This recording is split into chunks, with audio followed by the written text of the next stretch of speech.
When you hear Fallout 76, you probably think of plastic bags, shattered dreams, and the disastrous state that this game launched in. And I mean, this game's launch was historically catastrophic. Even retail stores were struggling to push this game off their shelves, offering it up for dirt cheap just weeks after release. But what if I told you that this game is actually good? Don't get me wrong, this game and Bethesda still have their issues, and we will go over that later, but at its core, it has actually become a genuinely enjoyable experience. So, stick around and let me tell you why I think Fallout 76 is actually much better than you may have initially thought.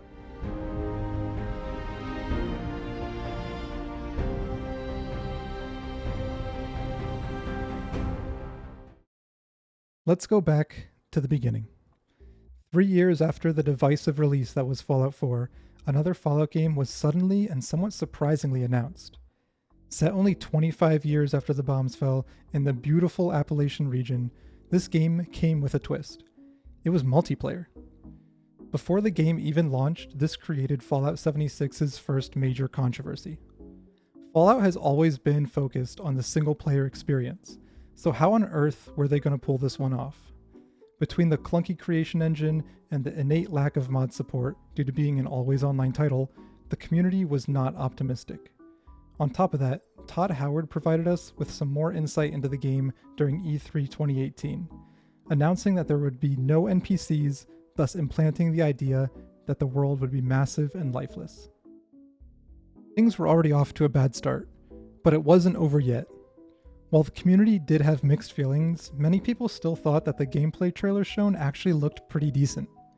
Todd's charisma radiating from that E3 stage also kept optimism fairly high. After all, people love Fallout, and if it looks like Fallout and plays like Fallout, it must be Fallout, right? October 23rd, 2018. 5 months after the initial reveal, Fallout 76 finally released its first and only beta test. On Xbox. The official date for the start of the beta on all platforms actually ended up being 1 week later on October 30th. This beta test was more like an early access play period. The initial Xbox release occurred only 3 weeks prior to the full release, which is not really enough time to make any major changes. And oh boy, did this game need some major changes. The Fallout 76 beta had so many bugs that not even an exterminator would give it a quote. One bug experienced during the beta would cause the game to literally delete itself off of your hard drive. This hilarious technological failure was probably a blessing in disguise, because people whose game didn't toaster bath itself were exposed to the onslaught of issues and poor game design. Unnecessarily cumbersome survival features like hunger and thirst artificially limited exploration, forced PvP made player interaction daunting, and the game world being massive and lifeless was unfortunately a reality. Physics were tied to framerate, allowing people with high-end rigs to Naruto run across the map by simply looking at the ground. Dropped items were disappearing, camp building was clunky and buggy, stash limits caused hoarding items and the endless amount of junk needed to craft anything to be a massive chore, voice chat just did not work. This is just a small look at the endless list of bugs that plagued the Wasteland. Fast forward to the launch of the game. The date is November 14th, 2018, and who could have guessed? Pretty much nothing from the beta was fixed. A small amount of some of the more severe issues, such as the physics being tied to frame rate, were addressed in a day one patch. However, the damage had already been done. Negative press from the disastrous beta caused many people to either refund their pre-orders or skip out on the game entirely if they hadn't already pre-ordered. In fact, sales data had shown that Fallout 76 sales were down 80% from what Fallout 4 sold. Only a week after the game had launched, retailers were already discounting the game at a 33% discount in a desperate attempt to push copies off the shelves. The dwindling player base that was left continued to endure the endless bugs that plagued the game. For months on end, patch after patch after patch ended up breaking more than it fixed, and would even reintroduce bugs that were previously resolved. All in the meantime, Bethesda continuously attempted to turn a profit by shoving egregiously priced cosmetics and eventually pay-to-win items down players' throats. They even offered a huge quality of life update in the form of a monthly subscription that gave players access to unlimited storage space for select items. At this point, it seemed like people were right all along, and Fallout 76 was just one big, failed experiment ready to be taken out back and put to rest. Only a fool would continue to play the game and think there was any hope for a comeback. It's me. I was that fool. Look, I am a huge fan of the Fallout universe and have always dreamed of the idea of a multiplayer Fallout game. So while this game was objectively broken, I stuck with it because I wanted it to be good. The game was released during a time where it was increasingly common for developers to release broken live service titles that would eventually get fixed and actually become extremely solid products. Success stories like No Man's Sky or EA's Star Wars Battlefront 2 had me high on copium thinking that Fallout 76 would just be another one of these cases. While I endured the launch of the game and enjoyed my time with it when the game would actually work, I eventually was pushed away by the lackluster endgame, disappointing post-launch support, and seemingly endless patches that introduced even more game-breaking bugs. I can actually remember the specific point where I left the game. It was when there was a bug discovered that would let people abuse the in-game trading system to steal items from other players' inventories. I was exhausted, and my optimism was hanging by a thread. Maybe the game would never be what I wanted it to be. Maybe people were actually right. Maybe Bethesda would end support and cut their losses after all. Just a few months after the game came out, I quit. However, that was not the end. It was the beginning of 2020, a little over 1 year after the launch of the game. The first 2 content drops were already out, but didn't really bring much to the table aside from a few quests, a tacked-on battle royale, and a few new things to grind for. The third planned content drop was delayed due to a year of bug fixes. And while the content thus far was lackluster, it is safe to say that the game was, at the very least, in a playable state. Finally, on January 10th of 2020, Bethesda revealed that the next major update, Wastelanders, would be coming out on April 7th. And this update was massive. Wastelanders was promising to be the first true major expansion to the game. It boasted an extensive new questline, finally introducing NPCs to the game with actual dialogue options and skill checks, and 2 new factions that you could side with. It offered an array of new game systems, like the Gold Bullion and faction ranking systems, which each came with their own inventories of stuff to grind for. Basically, about a year and a half after the initial launch of the game, it had finally left beta. Old locations were updated and new ones added to accommodate the new NPCs, which not only made the world feel so much more alive, but actually felt like a real live service where the world was constantly evolving. I seem to recall people thinking that since the game was such a failure, this final planned update would mark the end of support. However, that didn't end up being the case. In fact, this update marked the beginning of a new era of content for Fallout 76. Alongside Wastelanders, Fallout 76 introduced the new seasonal model that the game was going to be adopting moving forward, and it was actually pretty decent. Similar to other live service games, they were introducing a battle pass system, but it had its own Fallout flair in the form of being presented as a board game. You'd complete challenges to earn points toward leveling up the battle pass, and every level would move you forward 1 space on the board game, and you would claim that space's item. It was actually pretty neat, and for a while it was also completely free. These seasons would vary in length due to various delays, but each season generally offered some new content alongside them. The Wastelanders update as a whole was the sole turning point for Fallout 76. It completely overhauled the game world, which addressed some of the biggest complaints of the game, as well as created a new promise for continued support to the game. So how did that support pan out? Well, in the long run, actually pretty good. Look, I won't lie to you and say that this game is now a perfect 10 out of 10 and the best Fallout game ever made, and the live service has certainly had its ups and downs. Some seasons lack substantial content, whereas others come with huge expansions that are almost as impactful as Wastelanders. Some seasons get delayed by weeks, creating huge content droughts. Others launch with broken mechanics or introduce new bugs. But overall, they have been pretty good at keeping up with fixing many of the major issues in a timely manner. While it sometimes feels slow to get new content, the constant accumulation of content keeps bringing me back. There's no FOMO, all content added to the game remains in the game permanently. Returning to Fallout 76 after taking months off always brings something new to do, which is something that I personally appreciate out of a live service title. Here's a rundown of the major updates Fallout 76 has received over the past 4 years since the pivotal Wastelanders update. Legendary perks were added to provide additional build crafting options and a purpose to continue grinding past the point where you max out your special stats.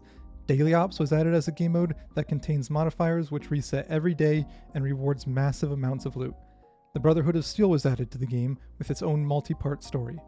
Private worlds and limited time modes were added. A slew of rotating seasonal events were added, such as Mothman Equinox, Invaders from Beyond, and mutated public events. Older events get yearly updates, constantly adding new items to their reward pool, such as Fajnot Day and Graham's Meat Cook. Numerous public events have been added to the game, many of which are considered some of the best due to the high enemy density and rewarding loot drops.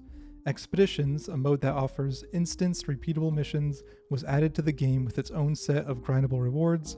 This mode included 3 missions that bring the player back to the pit. Expeditions was further expanded upon with a second set of 3 missions that brings the player to Atlantic City, as well as a whole new set of rewards themed around this expansion. Nuka World was brought back as a map location with a short story and some new gameplay features. Numerous world bosses were added to the game. Legendary crafting replaced the old RNG system, letting you now scrap legendaries at a chance of getting their effect to put on your other gear. Just this year, the game received its very first map expansion, including an entirely new story quest, new public events, new enemies, and a later expansion to it that added a new farmable escort mission. And finally, the latest update brought with it an actual MMO-style raid with multiple encounters, boss fights with mechanics, and exclusive loot and new 4-star legendary effects. If this summary seems not very brief, it's because it isn't.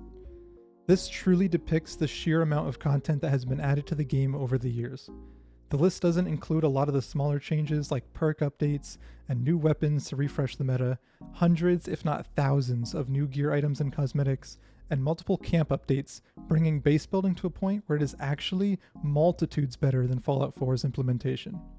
It speaks volumes that Bethesda was able to go from a game that was on the brink of having its plug pulled to one that still receives regular updates over half a decade later. We even have confirmation of more new content coming in 2025, including fishing and for the first time ever in a Fallout game where you can actually play as a ghoul. Not only has this game endlessly expanded its content, but the gameplay loop is one that is actually pretty satisfying and appeals to all different kinds of players. If you like RPGs, you have your classic Bethesda exploration and storytelling. If you like MMOs, you have player trading, public events, and now even raids.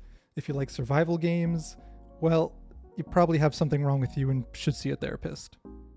As a fan of looter shooters myself, I tend to gravitate towards the grind for rare items like legendary gear and cool cosmetics. This game's reach is so far, in fact, that even my girlfriend, who generally despises any sort of grindy game, enjoys Fallout 76 because of its cozy elements like the camp building.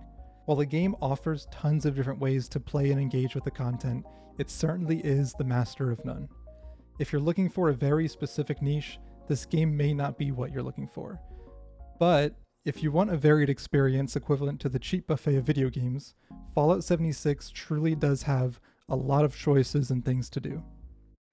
On top of that, one of Fallout 76's strongest aspects, believe it or not, is its community.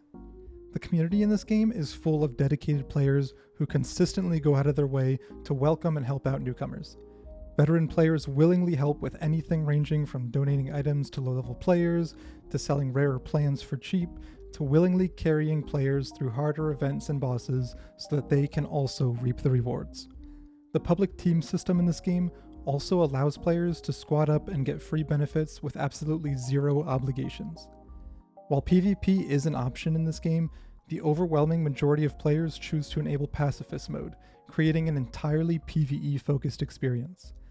Fallout 76 also offers mod support in a similar fashion to other MMOs.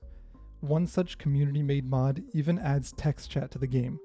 This mod not only lets you type to others on your server, but anyone currently playing the game who is also using the mod. This adds on to the sense of community in the game, letting you easily find people to run specific content with, trade items with, or just make new friends. Whether or not you choose to engage with other players is completely up to you, but it is definitely not something that should be daunting if it interests you. With all of that being said, this game still does have some glaring issues. The creation engine in recent years has clearly been showing its age. Ever since Fallout 4, each new Bethesda title has shown less and less innovation and more limitations, with the most recent example being Starfield. Fallout 76 continues to seemingly push the creation engine to its limits, having a noticeable impact on content that gets released. New updates to this day still end up introducing a number of game-breaking bugs, performance issues, and even occasionally breaking existing features. The endgame also suffers from many of these limitations. The never-ending addition of new items and gear with no stash size increase and camp budget increase to compensate makes it extremely time-consuming to manage your inventory and camp space. Eventually, after putting hundreds of hours into the game, managing inventory feels impossible without a Fallout 1 subscription for the unlimited junk and ammo storage alone. Otherwise, you could find yourself spending hours managing your inventory and being overly selective on what you end up looting. Bethesda has also been indulging in some less than ideal business practices when it comes to certain aspects of the game. One of the more recent changes overhauls the way that the seasonal battle passes work, scrapping the old scoreboard system in favor of a new system akin to how Fortnite's newer battle passes work. Not only does this take away some of the charm from the system, but they also now lock a big chunk of items behind a paywall. Changes like this only serve to hurt the consumer, despite Bethesda's claims that this change is to give players more agency over what items they want to chase. Despite these complaints, Fallout 76 at its core is still a very enjoyable experience. From its disastrous launch to its impressive evolution, this game has had a long 6-year journey, but I believe it has finally reached a point where it is absolutely worth giving a shot.